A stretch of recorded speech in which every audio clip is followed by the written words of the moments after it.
say, Cullen. For me, you're in the future. Like a man on the moon or in a tin can. Welcome to the Eat Radio Podcast, and here's your host, Cullen Pope from Eat Magazine. And today I'm joined by Anthony Sobers-Asu, who is a core team member with the Melbourne Silicon Beach here in Melbourne, Australia, and he is also a copywriter. He writes crowdfunding copy among other things, and he's a musician, a real myriad of areas that he works in, and this is going to be a great interview in terms of getting a handle on, I think, some of those questions around, look, why is copywriting so important and what is it and how does it relate to crowdfunding? The other thing I wanted to say, if you haven't heard the last podcast, which was with Elliot from Possible, it's a really good introduction to crowdfunding. There's some great advice in there just to really get you started out and really understand what's important from the very beginning and the things that you need to think about. So without any further ado, we'll jump straight into interview with Anthony Sobers-Asu. And thanks for joining us, Anthony. How are you? Glad to be here. I'm fantastic. How are you? Okay, good. Look, I know I won't go into the details of the fact that we're in a very hot studio at the moment. I'm cool. You're cool. I'm cool. I've got a nice coffee. How are you going? Okay? I'm all right. The coffee's keeping me You'll make pretty it well. through. Okay, good. All right, good. So look, I just wanted to, open up and ask you, first of all, because you've been a member now, a core team member with Melbourne Silicon Beach for how long? It's about to be 2 years this year. Right. Okay. Brilliant. And so, what happened? How did you get involved? I knew Atula from the hub, and he had seen my DJ antics, and he invited me down to a meetup. I saw a meetup. I saw where I can help out the meetup, and then I started helping the meetup by being an event host. And then slowly but surely, I weaseled my way to the top, and now I am sitting in a pretty seat in the core team. Right. Okay. Brilliant. So when you talk about Atula from the hub, it sounds like the beginning of a song to me, in a way. Yes. And I think he's a little bit like that, isn't he? He's sort of kind of. Oh yeah, he's definitely also a guy you could write songs about. Yeah, he draws you in somehow. Yes. And so what are the core things that you're doing for the team now? It comes down to one, event hosting, which means I help guide the event, make sure people are having a good time, make sure people are having fun, bring people on stage, take people off stage, pretty much make everybody look good. If I had to define it as such. And on top of that, I will also be writing some words on behalf of Melbourne Silicon Beach here and there. Yeah. Okay, great. And so that's some sort of web copy that you talk about, isn't it? Yes. Okay, and we're going to be talking about that a little bit shortly as well. Okay, so what do you find, what have been some of the challenges for you then in Silicon Beach over the last couple of years? Because like things have been moving pretty quickly. We I think by the time this podcast comes out, we've hit 5,000 members, which is insane. Do you want to just tell us a little bit about that? Hello to all 5,000 of your lovely faces, by the way. Since I've joined, it's been a very fast but very steady rise, and hasn't been overwhelming. I actually am looking forward to it because I love joining thriving, growing organizations. As far as challenges, it was all a matter of how do I relate to the audience here, because you have people from all walks of life. You've got entrepreneurs, you've got people who want to work for big companies, you want people who want to be game changers and world changers in their own right. So my main challenge has been, how do I get these people on board with this whole thing? Because some will just show up under the pretense of networking, which is fine, but it's all a matter of how do we best help everybody? Like for the person who wants to network, what are you trying to network for? Do you want a better job? Do you want somebody to do something for you? Do you want to do something for somebody? How do we better help you? And I've kind of maneuvered that in the fact that before I got on, there wasn't really an open pitch section for people who were looking for jobs, for instance, or people who were looking for people to work with. And I decided to kind of put that at the forefront, because at the end of the day, people don't want to feel like their time has been wasted. So it became a thing where like, okay, who's looking for work, or who is looking to hire somebody. And more people started getting on board with that because it was like, oh, wait, hold on. I know a guy who needs something done. I know a lady who wants to do more CTO stuff on the side. And helping facilitate that, really, I think of it like being a really, really good wingman. Yeah, I think you're pretty much a wingman, really, when I look at the stuff that you've been doing certainly over the last 12 months. Yeah, man. When you talk about that woman doing the CTO stuff, do you want to just explain for the listeners exactly what you mean by that and give us another example? Basically, what that is just helping somebody who wants to help other people. Okay, yep, sure. Or helping somebody who wants to help themselves. Okay, brilliant. And that leads me in, I guess, in a sense, to your words that sell, or I guess the other part of your life outside of Melbourne Silicon Beach, which is you're a copywriter as well. Right, I am a copywriter. Okay, brilliant. And so it took me a long time before I knew that, and then once we started talking about that, I was I guess I was really excited to discover not only your skill level but your passion in that. And so, how did you get into copywriting? And when we talk about copywriting, which you call words that sell, do you want to just explain to us what that is? All right, I'll start with what it is, and then I'll explain how I got into it. So when you reach a web page's landing page, you see words on a screen, but it's a matter of, okay, now what? Like if I land on Apple's site, I want to know the best way to buy a new laptop. I want to know the best way to fix the laptop I already have. Maybe I want an iPhone. I want something. I'm not on your page just to hang out. So it's a matter of when you're writing, when you're on the other side and you're thinking like a producer versus thinking like a person who wants to buy something, how do I get people to take the actions that I want them to take? So if I'm Apple, I want to know how is it that I can get people to my buy button in the easiest way possible, the simplest way possible, and the most efficient way possible. As for how I got into it, I was doing music. I'm still doing music, but I wanted to do something outside of music because I hate really being boxed in as this kind of type of person, as one kind of type of person, I should say. And I got into copywriting because I've always been writing. It's either a songwriter or writing assignments, and it's one of the oldest forms of communication that we have. Except now I was like, all right, how do I put this to work? Because it's one of the only things I really feel like doing. I stumbled onto a few copywriting articles by people like Danny Margulies and Neville Medora, people who are like proven effective copywriters. And I was like, well, I have these skills. I should probably put it to the test. And my litmus test for things is, how do I make money off of it? It's not necessarily... I know it sounds selfish, it sounds greedy, it sounds completely horrible. Some people think it sounds fantastic. Yeah, and those are the kind of people I want to meet more of and do more work with. So I really read articles, I got the reference books, I was subscribed to somebody's newsletter, and I told them what I was doing, and they're like, "All right, cool, I'll help you as best I can." He's a pro copywriter himself.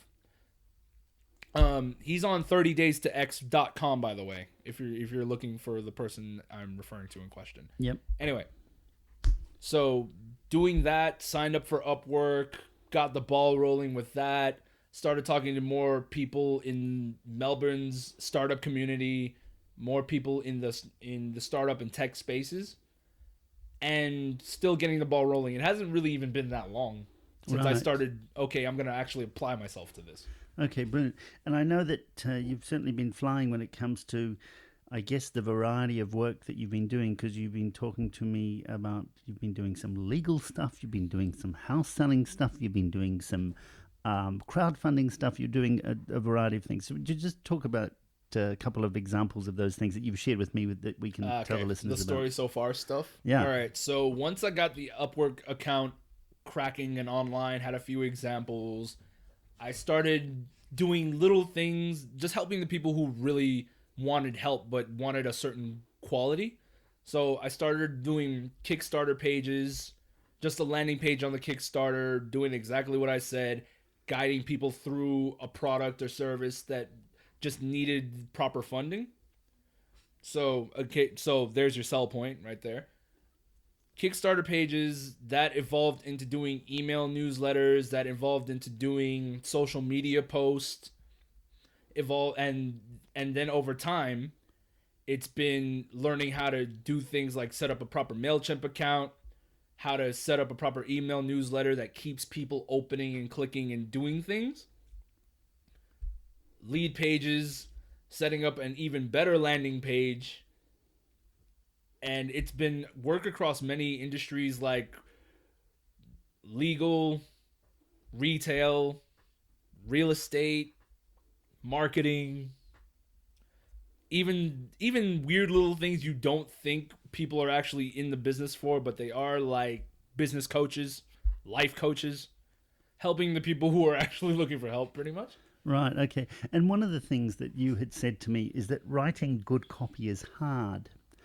And I remember thinking, hell yes. Right. Hell yes, it is so hard, and I find it so difficult, can I tell you, even though I'm the editor of a magazine and I'm running 2 podcasts, and of course I've got to keep my eye on copy all the time, but I'm not actually doing a lot of the copy. I'm not even really doing any copy, but when I do have to write some copy, it's just like I have a total meltdown. Yeah. And I have to like take my notebook, and I have to go away, and I have to go to a cafe or a bar, and I have to pour myself 2 drinks in order to just get into the zone. And then it might take me hours to just come up with some core concepts and some kind of is that what it's like for you? What is it like for you? It's essentially the same thing. Okay, all right. I do a lot less agonizing about it only because I have decided like this is one of the things that I wanted to do. Sure. It's not too different from everybody else. I mean, even the top copywriters in the world have to, set themselves up to write these great sales letters and these great pieces. And it's not as simple as one would think. It's not just putting words down. Your end goal is to get people to sign up for your email newsletters or respond with, I don't know, a proposal, a statement.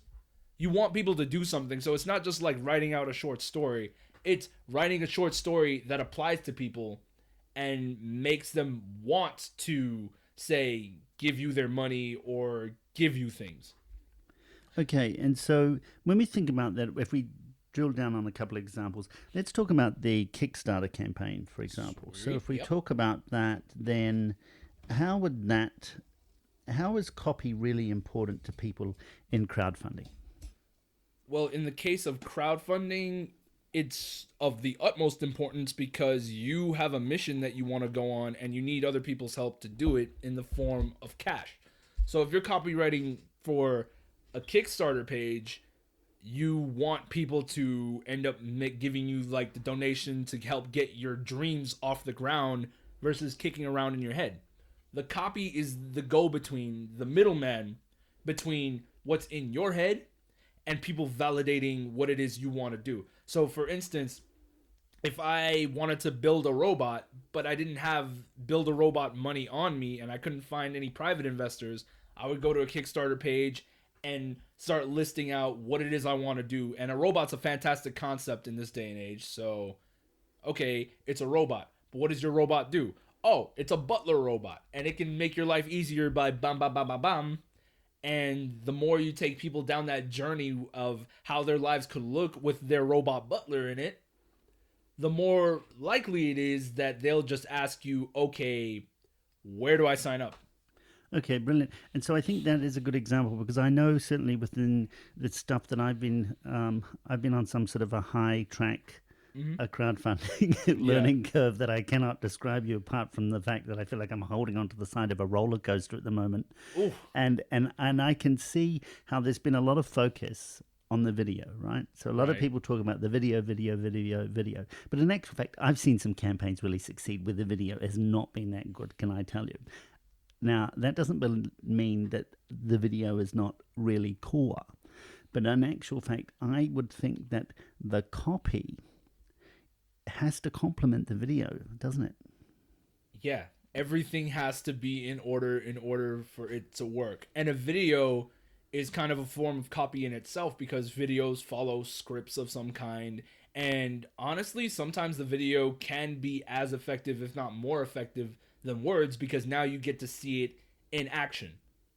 It's a difference between me telling you something and letting your imagination run wild versus this is how it works, and you have a video of a robot serving you iced tea on a hot summer day versus me just telling you about it.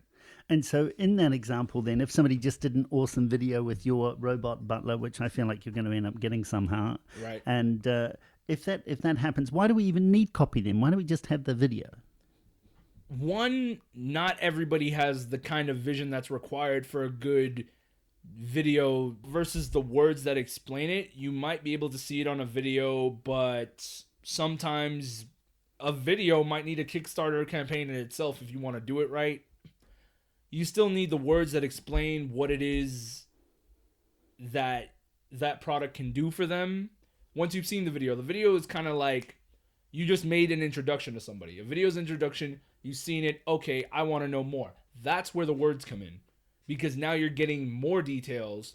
And for instance, my robot butler is not going to be cheap. So you want to know exactly what it is that you're funding before you just start tossing like money or your email address at me or whatever I'm asking you for to make this thing go.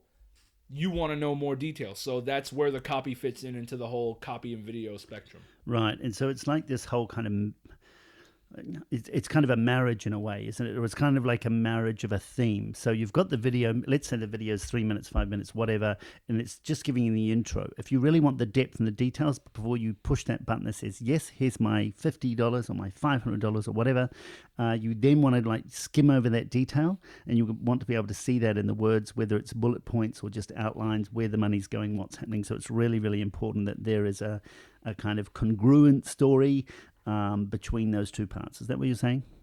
Yes.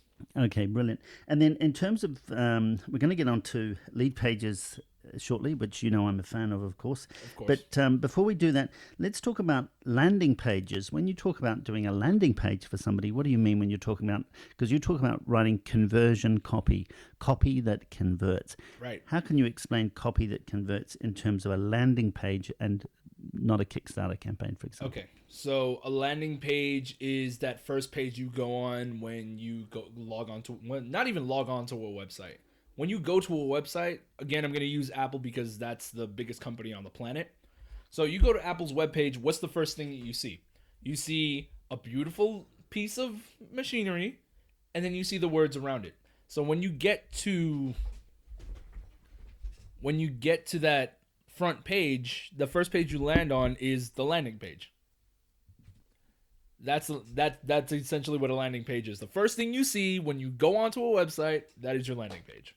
And you make copy work for that by going immediately into it. You have a good headline, you have a good product description, something that keeps people reading and keeps them engaged down to the point where you get them to take whatever your call to action is going to be. Okay, and so this is just one page, isn't it? So it's not like it's just the landing page is just the page that you get people to. So for example, you could be doing some ads on Facebook or Google AdWords or something. So you're advertising, here's my butler robot, for example, and they get on there and it says, hey, I'm building a butler robot, or we're selling the butler robot and this is what you get. If you want more details, put in your email, that kind of thing. So it's just engaging them in that first scenario, yeah? You have the right idea, yeah. Okay. You have the right idea. I think if you're going to do like a Facebook ad, then the words that catch your attention make you click the ad. Like everything serves a purpose when it comes down to copy that sells. You click an ad, you click an attractive headline, you end up on the page. That page has product description or another cool headline at the top, and whatever keeps you reading up to the point where you're like, I'm all in, take my money. Okay, brilliant. Sounds great. Sounds crude, but that's essentially how I see it, and I don't really want to. I don't necessarily need to massage this in. You know what it is. You know what it is. Let's not sugarcoat it. This is Silicon Beach after all. We're not big on the sugarcoating stuff. This is it. And people in Silicon Beach, whether they know it or not, they're always selling to other people. When I introduce you to my friend who is looking for people in your particular skill set, that's pretty much a soft sell. Yeah, that's right. That's pretty much it. Selling doesn't mean money. It just means how do I get from point A to point B, and and in my particular case, how do I make this work for all parties involved? Yeah, okay, brilliant. So you're always looking to build a win-win, and I guess part of that is there's sort of a direct, total honesty between the copy and what people are going to get. Because if you want people to put their email and to get more information, for example, you want to deliver exactly what you're telling them you're going to deliver. You don't want to say, I'm selling you a robot, and then say, by the way, you can get some shampoo, and here's my new robot sneakers and all this other crazy stuff, yeah? Well, if you're gonna have all the extra add-ons, then you would make a plan for those extra add-ons. But essentially, it's don't undersell it. If you're going to oversell it, then you also need to over-deliver it. So if my robot can also give your puppy baths, I'm also going to throw it in. I'm going to throw it in somewhere. It's like, oh, by the way, do you know that this robot is really good with pets? Never have to worry about showering your cat again, because this robot knows how to clean your cat without throwing it in water, which you know cats hate. And also the robot is waterproof, so you can take it outside and have it do your lawn for you. Okay, I'm getting these floating robots and things. It's really getting very messy, but I see that how your copy can actually really clear that up and give people a really clear message. So in actual fact, I guess one of the other things in terms of Silicon Beach, there's been a real emphasis on the last 12 months on pitching. What is your pitch? How to pitch, etc., etc. And we see the quality of the pitches has just got better and better and better the whole time. Correct? I will take the blame for that. I take all the blame for that. Kidding, you guys are wonderful. And I guess the other thing that's happened is that I suppose really with people learning to pitch, they understand that in actual fact their copy is just like your pitch, isn't it? It's just like you're getting online and you're pitching people online. So that's really what conversion copy is. It's a really good pitch. Is that true? Pretty much. It's your pitch in words. In the case of Silicon Beach, it's more like they learn how to pitch, and they're not really concerned with the words. They're just concerned about the live action aspect of, all right, here's my thing. What do we want to accomplish with this? Do I want to talk to people when I'm done? Do I want people signing up? Do I want people to download my app? Yep, sure. We have a lot of app people, and yeah, I completely agree. In the past 12 months, I'm not going to say this is because of me. I'm also not going to say that it's not because of me.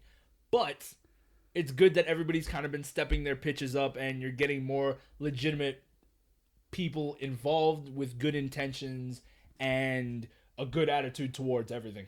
Yeah, that's right. And I think that's the other thing that's happened with the evolution of Silicon Beach. Now we're getting a lot more people, I guess, business people are coming in who are looking for not only people, these new startups and things, but they're also looking for there's a degree of energy and innovation that's actually coming out of Silicon Beach now. We are actually producing our own kind of, I don't know, what do you call that? It's a community. It's a community at the end of the day, and I will say that I'm very surprised at the kinds of people that have been filtered out, as well as the people who have been filtering in, because now it's some people are like, well, I've made my cash or whatever, or I'm very happy with my job, but I just want to be around more like-minded people or people doing cool things.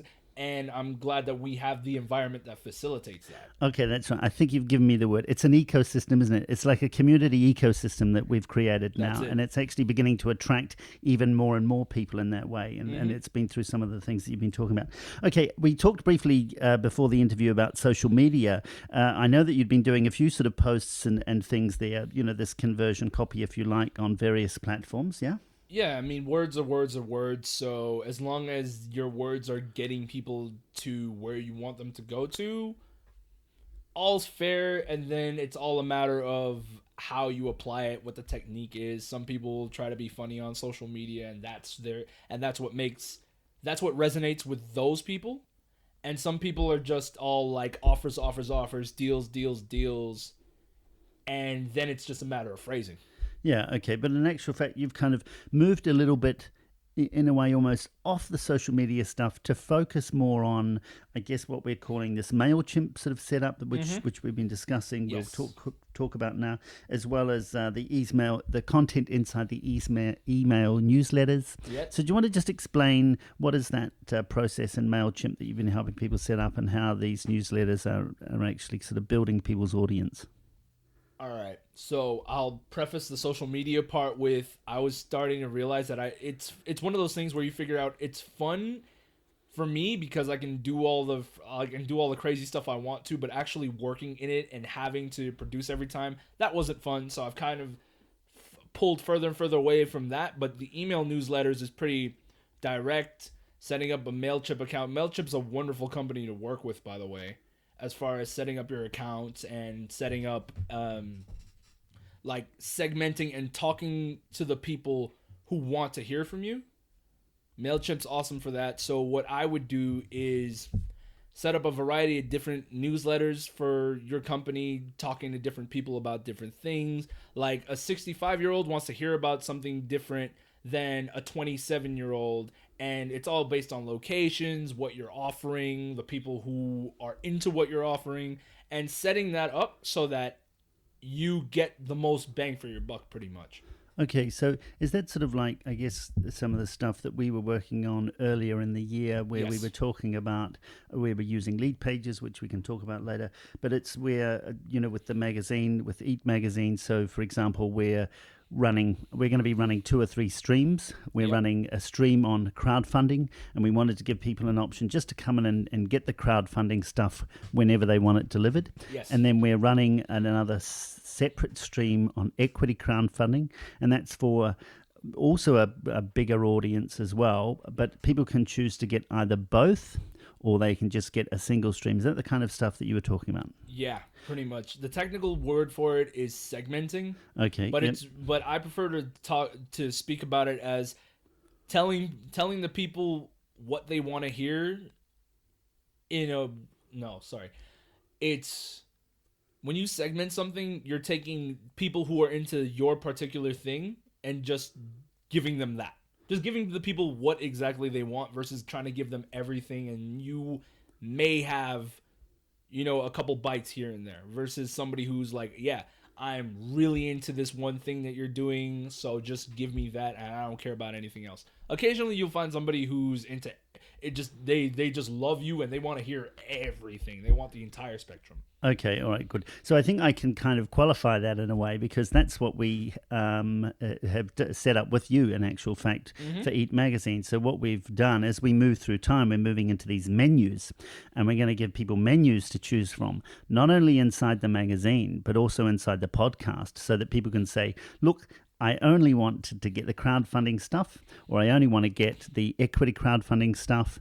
And then as time goes by, they'll be able to choose streams within those streams. So it's like choosing a menu, and the menu is going to appear inside the app shortly. So people will be able to say, look, I just wanted to listen to those first podcasts you did on startups, or those first podcasts you did on crowdfunding, for example, and they're out of our series 1, our season 1 is about to finish. Does that make sense?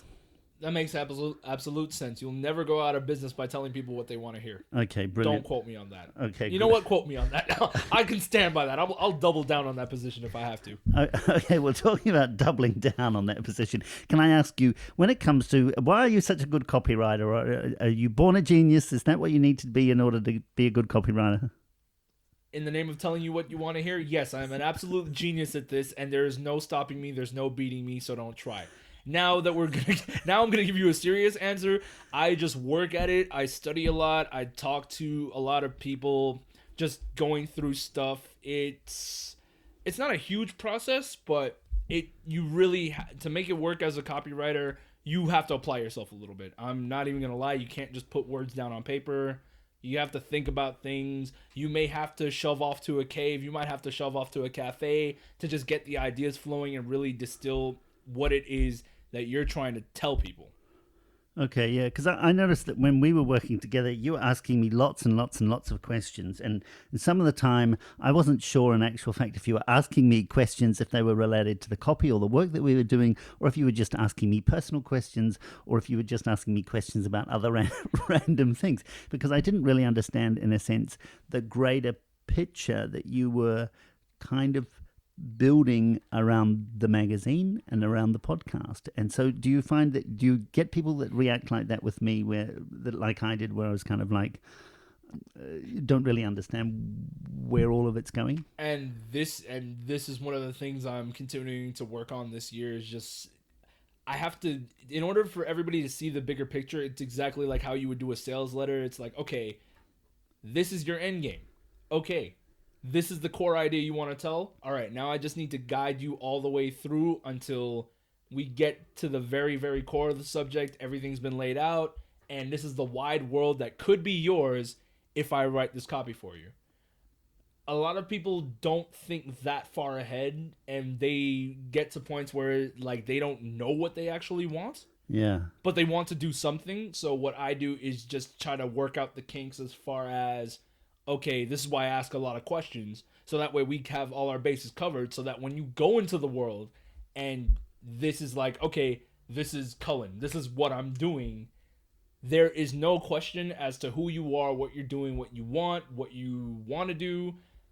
And on top of everything else, I'm a naturally curious person. So that might be why I come from like left field about certain lines of questioning. But it helps me to understand the framework and where you are and where you want to be, and then just bring those two closer together. Okay, that was good. That was good. that was very good. Yeah, you would think I do this for a living, right? Yeah, exactly.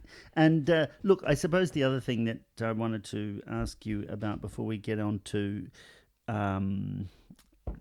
I suppose the last thing, which is your passion, which kind of led you into this. But can I just ask you, what's your experience been like working with the core team members at Silicon Beach? Because to me, it's kind of like being with so many, I guess, what I call highly talented and highly strung, could be a word that you might use, but maybe not strung.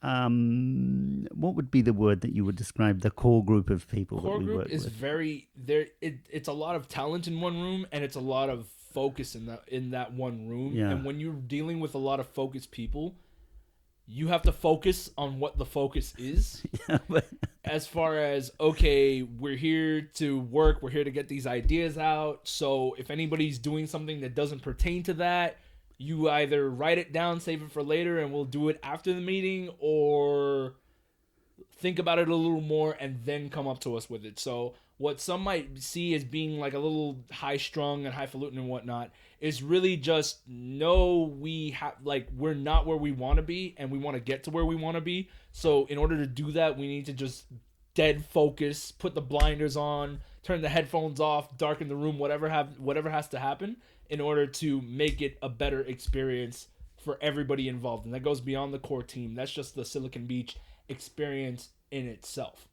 yeah, and there's that kind of a thrill to the intensity of it in a way, isn't there? 'Cause it's like when we get together, you never know what's going to happen at the end of that. Exactly. Yeah. And surprisingly enough, I know we're doing an interview with me right now, but if you've ever seen one of these meetings, I probably talk the least out of everybody. Yeah, that's right.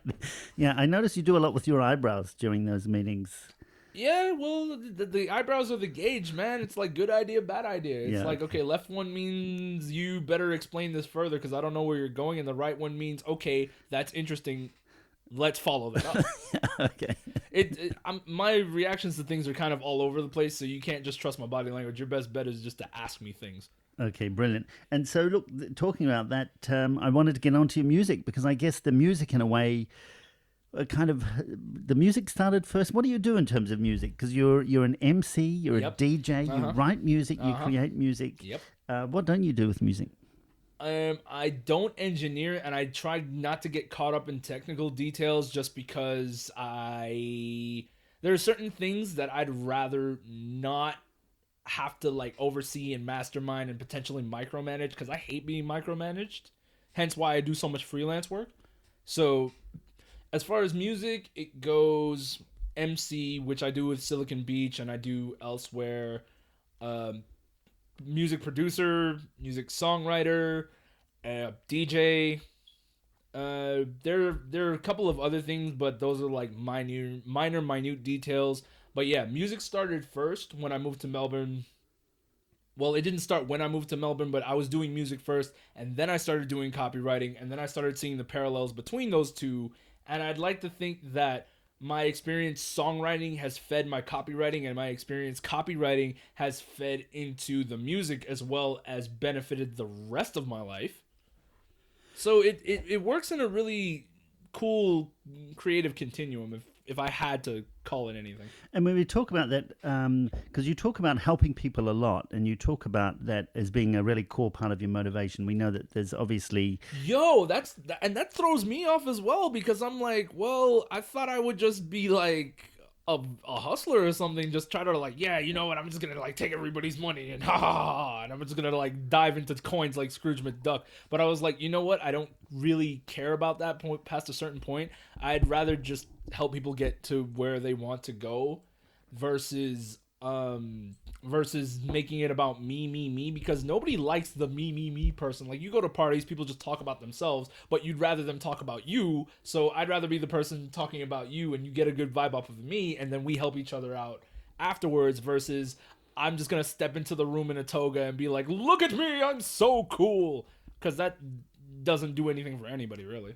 Right, and you've found, obviously, in terms of your music, the copy, I certainly know when I look at your copy, I don't know how to describe it, but I just know that I couldn't write that in that way. There's a kind of rhythm almost to it, in terms of, it's as if you can hear the audience. And I have been peering over your shoulder for the last couple of months, and I can see... without giving too many secrets away, but I see when you are creating that copy, I see these little lists popping up left, right, and center. So you've got these lists of kind of keywords and expressions and things, and I guess that's kind of a core part of how you put those words together. And obviously you understand the relationships. But what other kind of groups of words that you have when you think about it when you're writing copy for people? I try to engage the senses a lot. Okay. And I think more in terms of what will resonate with you emotionally, like what you're feeling versus what you're actually thinking, because people buy on emotion. Logic is just a cool way of explaining the world, but as far as why people do things, you're more likely to get an answer like, oh, I did that because I was angry. Oh, I, ate that thing because I was like happy. or something like that. Like, the emotions are the motivators, and the motivators are what get you to do things, obviously. So I'd rather speak to people in an emotional way, because that'll get them closer to what they want and closer to what I want, versus I'm gonna run down these scientific facts for you and just give it to you in like a factual way, but it doesn't make you feel anything. It's like, okay, this math is cool, but 1 + 1 = 2. What does that mean to me? I'm like, that means you get 2 candy bars instead of 1. And they're like, oh, I get it now. Yay!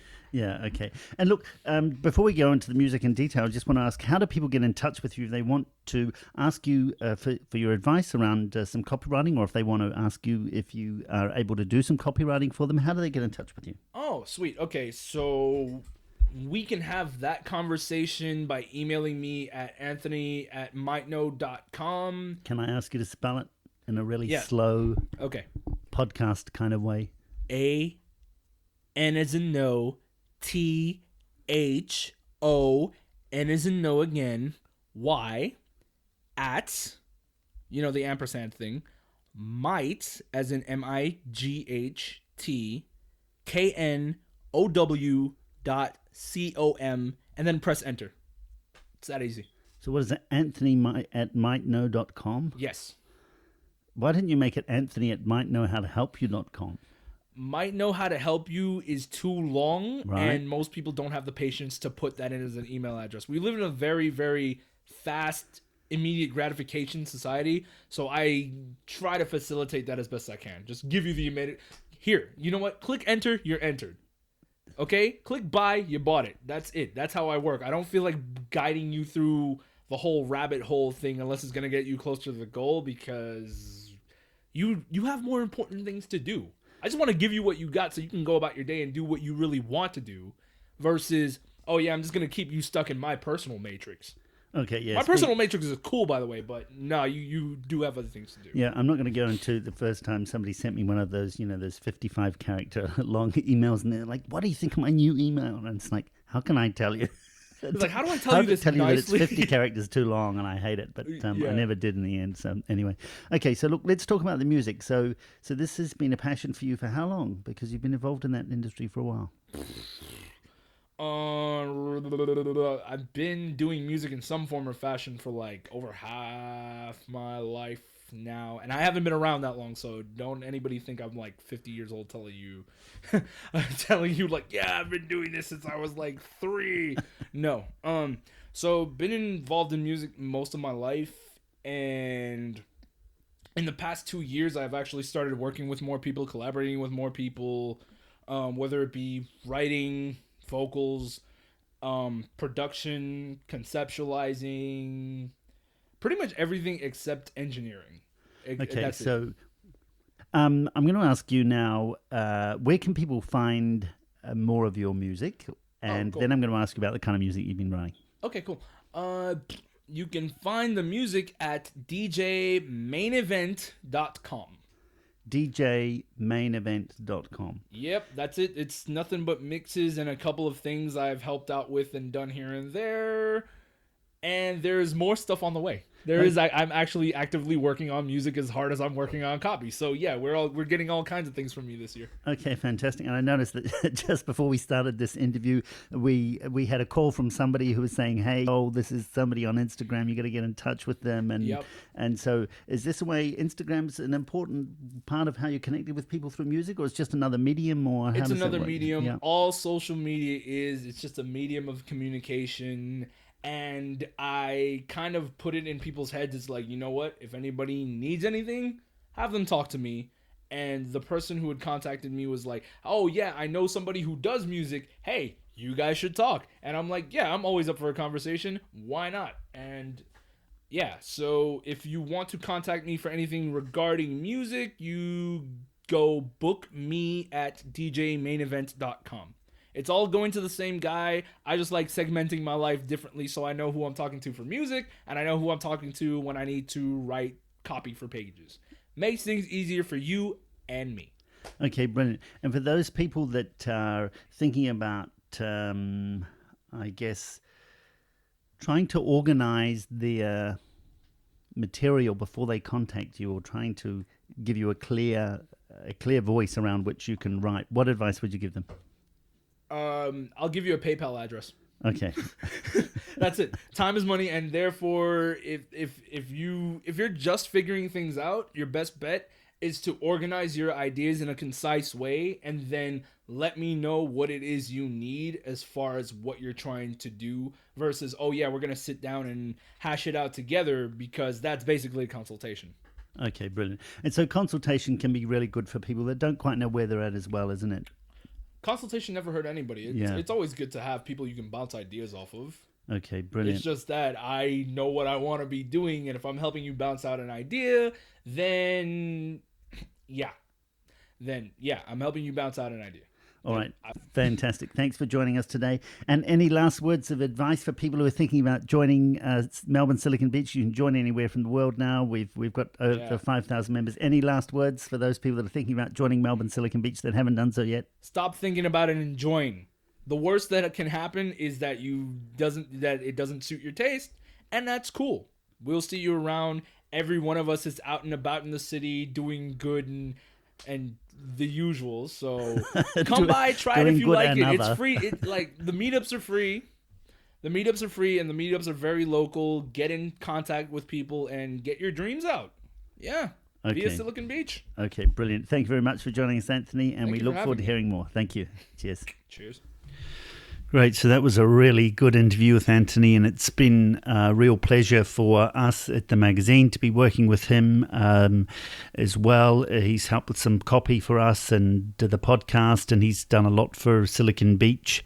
And now, of course, he's just been made an ambassador. He's known as Ambassador Anthony from now on among people in Silicon Beach. And that's because of a change of his role. And we're going to be speaking to him later on down the track, season 2, about that. And so, of course, Melbourne Silicon Beach has opened up to the world really now. We've got members all over the world. They've just crossed over the 5,000 mark. So if you go into meetup.com and search for Melbourne Silicon Beach, you can get on there. It's a great way to connect. And I know that Anthony's going to be playing a key role in connecting certainly Australian businesses to people in the US, and the US back to Australia, as well as other things. So thanks for joining us. I hope you enjoyed that, and we look forward to seeing you soon. Cheers. If you're a listener in the US, you can simply text the word EATMAG, which is EATTMAG. And if you want that in Echo, art, technology, travel, M for Maggie, A for Apple, G for Grapple, it's EATMAG, and you can text that if you're in the US now to 1480-418-1411. If you're in Australia, you simply text the word EATMAG to 61-428-479-700. If you're in the United Kingdom, in the UK, Scotland, England, Wales, you can text Ireland as well. You can text EATMAG to 447903-567718. And if you're in Canada, you can simply text EATMAG to 1587-800-4323. And you can just replay those numbers. I know it sounds like there's a lot of numbers in there, but wherever you are, you can just text EATMAG from those 4 countries if you're in there, and we'll send you some instructions, and you can basically subscribe to our updates that way.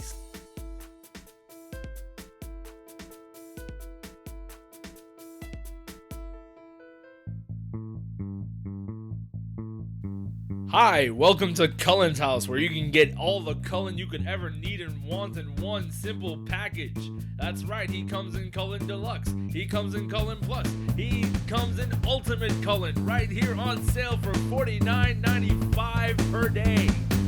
I think we'll probably have to keep that.